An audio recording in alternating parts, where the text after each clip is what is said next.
महादेव गुरु ज्ञान YouTube channel में आप सभी का स्वागत है। तो दोस्तों, आज की वीडियो में हम बात करने वाले हैं वेद के उपवेद कौन कौन से हैं अथवा वेद के वेदांग कौन कौन से हैं।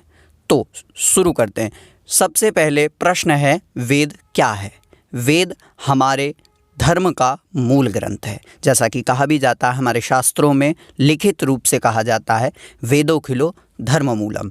वेद अखिल विश्व हमारे धर्म का मूल ग्रंथ है। तो अब हम जानेंगे वेद कितने हैं। वेद मुख्यतः 4 हैं।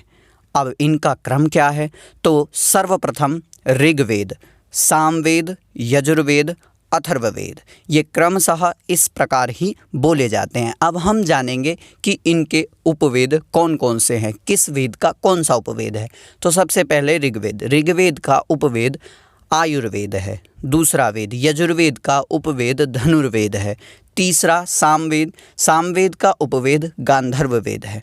चौथा और अंतिम वेद अथर्ववेद, इसका जो उपवेद है वो अर्थशास्त्र है। कुछ लोगों के मत भिन्न होते हैं, वो कहते हैं शिल्पशास्त्र, लेकिन हम आपको केवल अभी इतना ही बताएंगे कि अथर्ववेद का उपवेद अर्थशास्त्र है। यदि कोई शोध होगा, संशोधन होगा, तो हम आगे की वीडियो में आपको बताएंगे कि अथर्ववेद का उपवेद दूसरा कौन सा हो सकता है।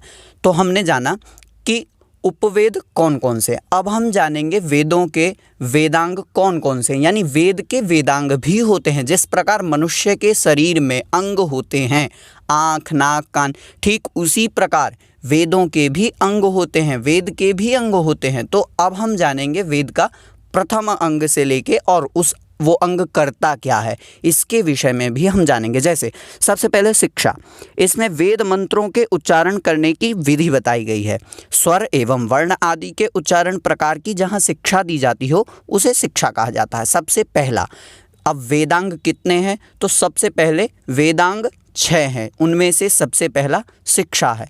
दूसरा कल्प, वेदों के किस मंत्र का प्रयोग किस कर्म में करना चाहिए, इसका कथन किया गया है। किस में? कल्प में। इसकी 3 शाखाएं भी हैं, श्रौत सूत्र, गृह्य सूत्र और धर्म सूत्र। ये वेदांगों में दूसरे नंबर पर। तीसरे नंबर पर व्याकरण।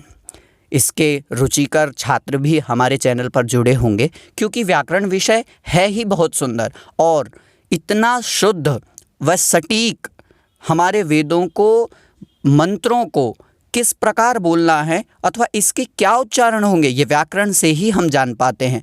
इससे प्रकृति और प्रत्यय आदि के योग से शब्दों की सिद्धि और उदात्त, अनुदात्त तथा स्वरित स्वरों की स्थिति का बोध होता है। ये तीसरे नंबर पर। चौथे नंबर पर निरुक्त, वेदों में जिन शब्दों का प्रयोग जिन जिन अर्थों में किया गया है उनके उन अर्थों का निश्चयात्मक रूप से उल्लेख निरुक्त में किया गया है। अब 5वें नंबर पर ज्योतिष आता है। ज्योतिष के रुचिकर छात्र हमारे चैनल पर होंगे, क्योंकि ज्योतिष भी बहुत ही सुंदर विषय है और ज्योतिष से आप सभी बहुत कुछ सीख सकते हैं। आइए जानते हैं, ज्योतिष वेदों के 5वें अंग हैं, पर इसका विस्तार क्या है? इससे वैदिक यज्ञों और अनुष्ठानों का समय ज्ञात होता है। यहाँ ज्योतिष से मतलब वेदांग ज्योतिष से है। यह वेद भगवान का नेत्र भी माना जाता है। अब आप ही समझ सकते हैं, यदि किसी व्यक्ति के नेत्र ना हो तो कैसा होगा। ठीक उसी प्रकार यदि कोई वैदिक ज्योतिष का अध्ययन न करे तो वो वेद पढ़े हुए भी अंधे के समान ही माना जाता है। अब हम छठे विषय पर चर्चा करते हैं।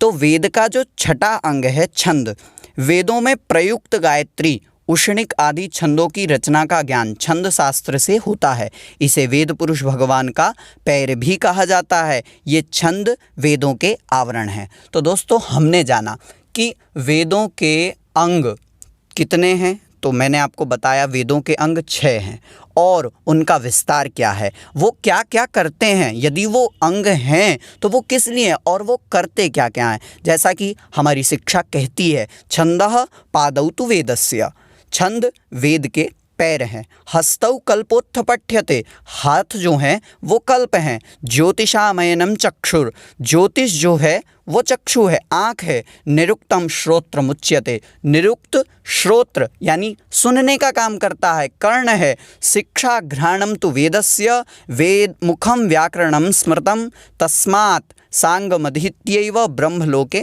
महीयते। आज की वीडियो में हमने विस्तार रूप से जाना कि वेद के उपवेद कौन कौन से हैं और वेद के वेदांग कौन कौन। तो दोस्तों आगे भी हम आपके लिए ऐसी वीडियो लाते रहेंगे। आप चैनल पर बने रहें। आप सभी का बहुत बहुत धन्यवाद।